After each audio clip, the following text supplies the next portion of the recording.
So, hey, and welcome back to my channel. This is Ebbie with Ebbie Reviews, and also grandson who decides to wait till grandma hits record to toss his cookies. I have been told, I have talked about my scooter boop in several videos, but nobody's actually seen him, so say hi, boop. Oh, you over it? You over this whole situation? Ugh, and yuck, and ill. Ugh, ugh, ugh. Say hi, Scooter. He's so over it. You over it, boop? Yes, you gonna say hey? Say hey to the people. No? You don't care? You over it? No? Okay. Alright, so we're gonna set him down. And we're gonna jump into the review for Chasing Atlanta, Season 3, Episode 11. Hold on, because I have notes. Where is the lie? Okay, give me 1 second. Say bye, everybody. Say bye. Say bye. Say bye. Okay. Oh, you're so over your everything in this life. Okay, Scooby Bloopy. Alright. You probably be asleep before this is over. Okay. Okay, so I did say this is Ebbie and Ebbie Reviews. Welcome back to my channel and all that good stuff. So we actually start. There is no scenes. It goes scenes for the next episode. Previously on Chasing Atlanta, and quick stop, and we get a voicemail from Kendra, who unfortunately is still she locked up. They done locked up. They won't let her out. I didn't get a chance to comb my hair. I didn't do anything. Oh, y'all. Okay. My eyeglasses are still on from work. I'm gonna get my life together, I promise. Oh no, sir. No. That's not what we doing in these streets. No. Not at all. Maybe. Okay. Alright. I really feel like you just punked me, but okay, fine. Okay, so we get a voicemail from little Kendra sending love and thanks to all of her fans. Oh, you sleepy boo. And so, unfortunately, she is still in the clinker. She promises when she gets out, she will be giving the whole story, the real truth about what happened, and not all this he say, she say, shenanigans and foolishness. So, we then go to, they are in Centennial Park playing flag football. Oh, boop. Okay. All right. We'll let go of the bundle, sweetheart. So we are in Centennial Park, and oh yeah, you going down. And so it's Q, Oliver, Q's daddy, Cameron, Gardini, Troy. And I could have sworn that I saw Tramel from G-Status ATL Hustle in the background. Now, y'all let me know if that's what y'all saw, or Q Oliver, somebody can confirm or deny, but I could have sworn I saw Tramel. I know that mouth when I see it. So, I could have sworn that was him. So, they're there to play flag football. Q's dad has come in to visit Q. Q gets emotional. He actually came out to his dad. What he says at that point was about a year ago. And his dad really just tells him, you know, as long as you're happy, I'm happy. And he shows his unwavering support in whatever choices Q makes about his life. Oh yeah, he going down.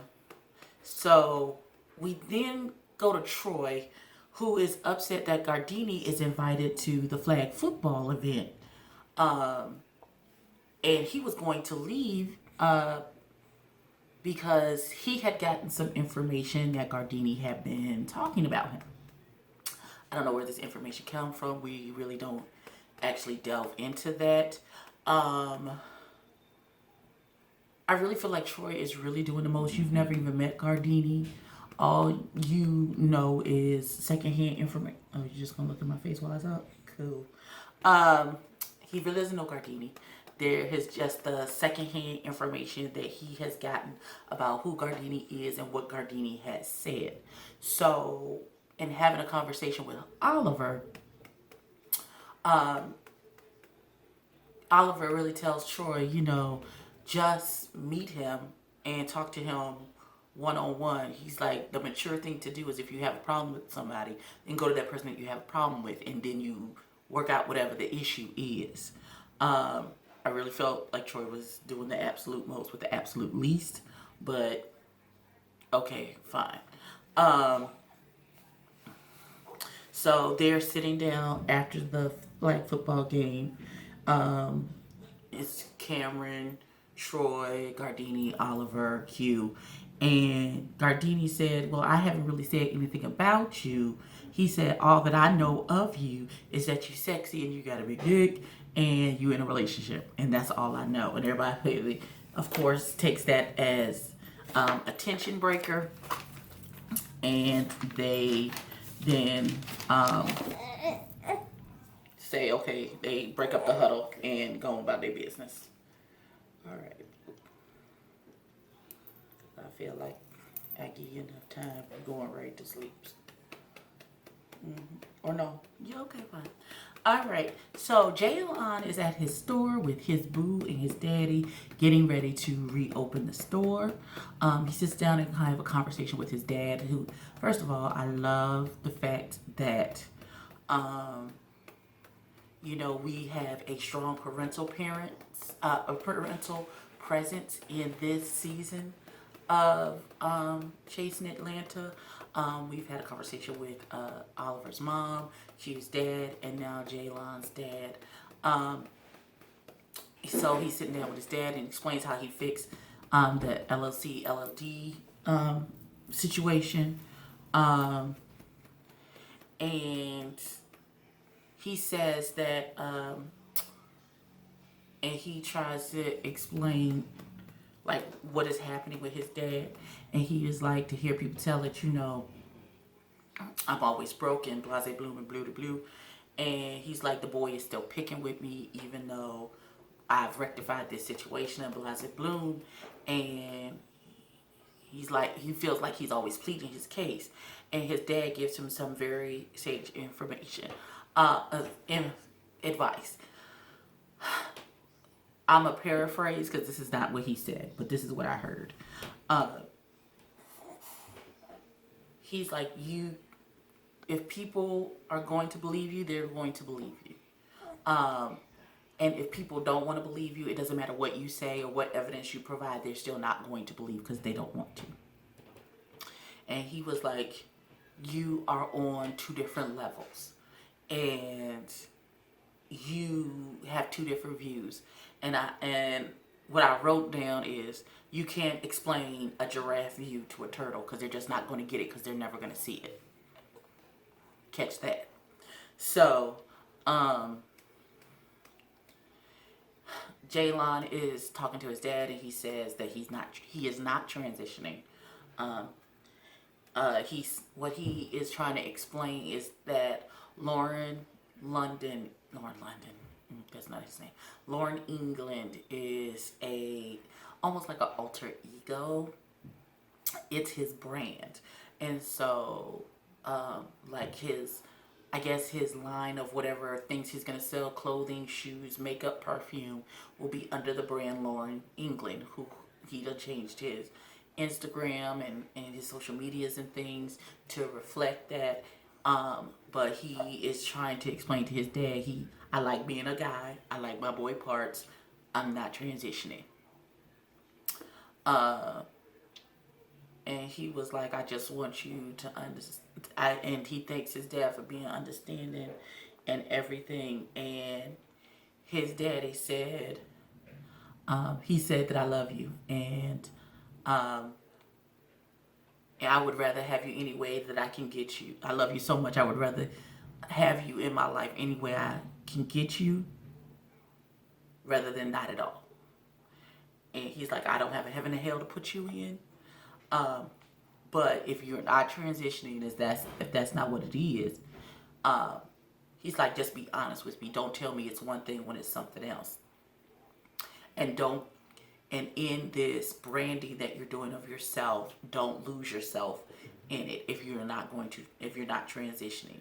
He said, don't get so far out there that you can't come back. He also gave him some very real life advice. He was like, pay your taxes.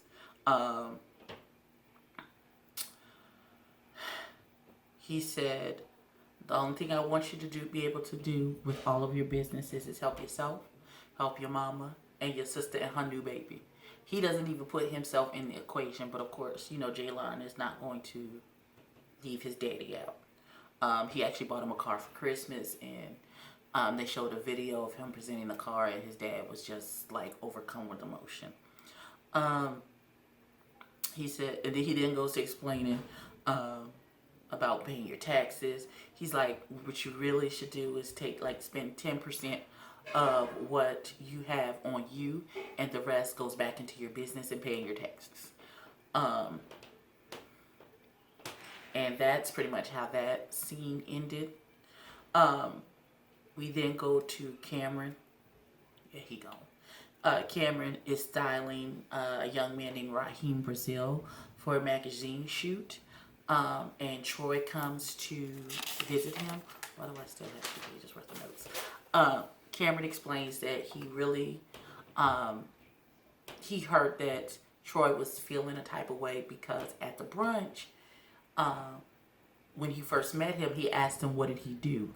Now, here's my issue. Why is asking someone when you meet them, oh, and what do you do? Why is that considered a shade or being shady or trying to take a shot at somebody? If I don't know you and I'm just meeting you and I'm trying to see if we have things in common, to try and build a rapport, possibly a friendship, that's just a general question that you ask somebody, is what do they do? So, in this, oh, I'm sorry, boo, I'm sorry. So, in this discussion with Cameron and Troy, they're both discussing Gardini and how they said Gardini is having all different type of conversations about different people, about everybody, apparently. And so, apparently, a couple days before, Oliver invited Troy to his birthday party. And he said something in his spirit told him not to go. And he said, I look on social media and Gardini is there. And why would you invite Gardini and me to the same situation? And I feel like it was a setup. First of all, Gardini is his friend, his sister. They're quite close. So, and it's his birthday. Why wouldn't he invite Gardini? You was the wild card. You the new person to the situation. And Oliver assumed that you could be a grown-up and adult. And even if you don't see it for a particular person, even in a public setting, you can be cordial and not show your ass. So, make it make sense. Because it doesn't right now. Troy seems to be doing a lot. And then, while they were discussing Oliver, Troy says that, I don't want to show out because I have a brand and I'm doing all these things and I actually work and boxy blue and blue. And he was like, but if they want a show, they can get a show. And Cameron is co-signing. He was like, yeah, I keep trying to tell the girls, blase blue and blue. And I'm like, and I'm thinking to myself, these fools is selling wolf tickets to a show no one is coming to. Dig that. The only thing they seem to have in common is that they love Montel. So, and they have a lot of bravado for no reason. No reason at all. So we then go to Q's rehearsal for the stage play that he's in. It's called From the Pulpit to the Pew. So Q invited Jaylon to come by his play practice, and then they sit down, and once they break, or I don't know if they were done at that point, they sit down and have a conversation. Q reached out. From the conversation, what it seemed like was said was that Q reached out to Jaylon's Q. I'm not exactly sure what for. That wasn't really made clear. And Q was just trying to say I wasn't trying to be malicious or anything of that nature. And then Q is really talking about he's emotional about losing the relationship with BZ. And I hope I'm saying this baby's name right. They tried to help me out at the live the other day, but I'm old, y'all. Charged to my head and not my heart. Also, my lashes are on and they're not falling off. Praise God. So Q is getting emotional about his relationship, and this was his first public relationship that he's ever had. And then he was like, and Q was saying it's over, and Jaylon is like, I don't really think it's over the way you think it's over. And Lord, my nose is so shiny. Hey, boo, go and lay back down. I'm sorry.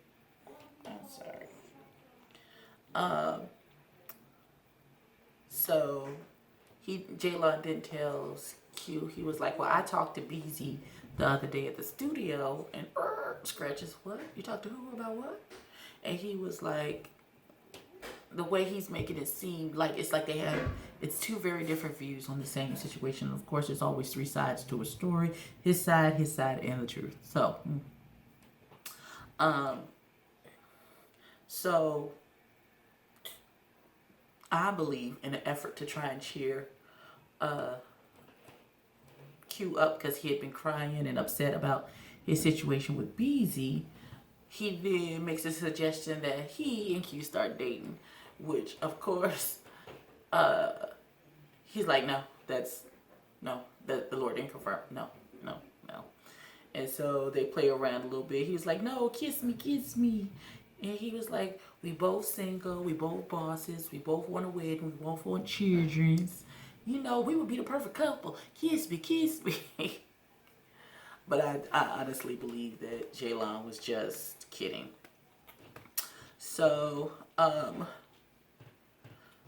if we didn't go to a scene with Gardini, he's at his home, out by the pool. He's invited Q and Oliver, he said, because those are the only two people that he actually talks to, over to a smoosh boosh. I think he meant an amuse bouche, which is like a small appetizer, but it's a fridge for a small mouth, I think is what it's. He has dyed his hair black, which looks really good on him. I like it way more than I like the blonde. So Q and Oliver start telling him about Sky and Cameron. And so, nothing. You want me to be up so you can take the work tomorrow? Yeah. Cameron said that Sky and Devon told him that Gardini said that Q was telling people that he was paying his bills. And Cameron said that he never said that. And Gardini was like, he's like, we didn't even know each other. We were cool, but we didn't know each other. It's at that point for me to be running around telling people anything that you said. Because why would you talk to me about that? That doesn't even make any sense. So I don't know what's going on with Cameron. Again. And then we go to, Gardini said he was just minding his business, not working. And he came across this live with Cameron and Stone, I guess it was on Facebook. And he said that Cameron and Sky were trying to date.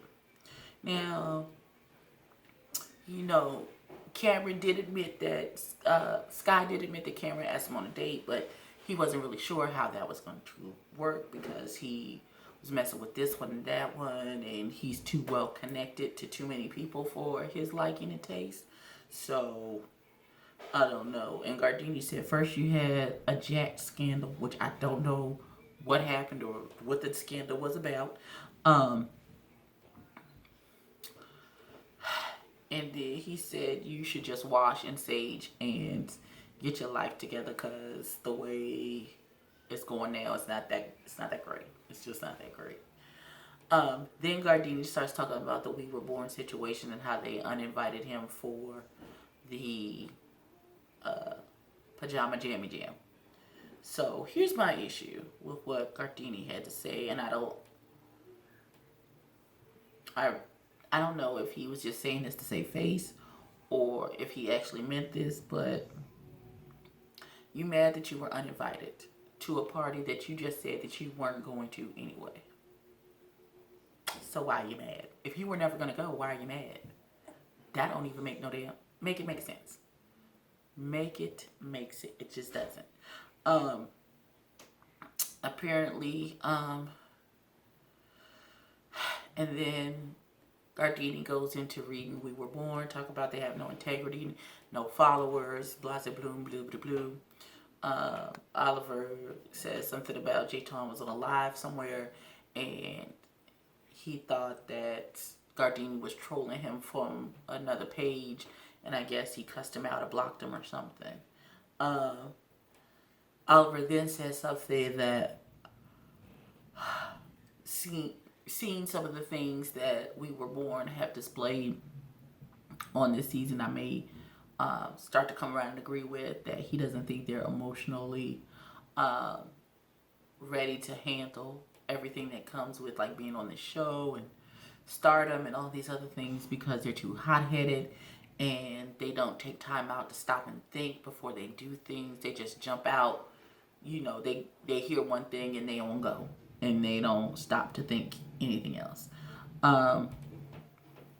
Then we go to Gardini being messy again and trying to throw salt in the relationship between Jaylon and Q by saying that, and this is one thing I do kind of agree with, that when Jaylon was having a conversation with Beezy, he didn't tell Q until they sat down a couple weeks, whenever the time frame between when that last scene was filmed and when they filmed at the play practice, that he sat down and talked to him. He was like, that's not how that works. If he's a real friend, what should have happened was while he was sitting down and talking to you, like, I know me, if I see my homegirls, man, and we sit down and have a conversation, like literally while I'm having a conversation with you, I may be on my phone like, girl, your nigga is here. We having a conversation, positive, blue, blue. Q is saying that he knows that BZ has love for him and wouldn't drag his name, and Jaylon is the same way. And I don't even think that's an issue that anybody is arguing. Nobody thinks that they got together just to drag your name through the dirt. What we're saying is, as a friend, if I see your significant other out somewhere and we have a significant conversation, then you should be informed immediately. Like, it's just, I would have called him immediately. But that's just me. And I could be in the wrong, but who knows. But Q don't see no problem with it. He's since seen the scene. He is still with Q, and him and Jaylon are still friends. So all well that end well. And so that is all that happened on this episode. There were no scenes from the next episode, just like there was no this is what happened last time. I know tickets are on sale, I believe, until the 27th for the reunion, which is June. The first weekend in June. I think it's the first Saturday in June. But Yeah, I can't wait. The host is going to be Justin J. I'm gonna do my best to get through it. Hopefully, it'll be a good time. But that is all that I have for this evening. Please like, comment, and subscribe. All those lovely things. And I will catch you in the next one. Good night from me and Scooter Boo. Peace.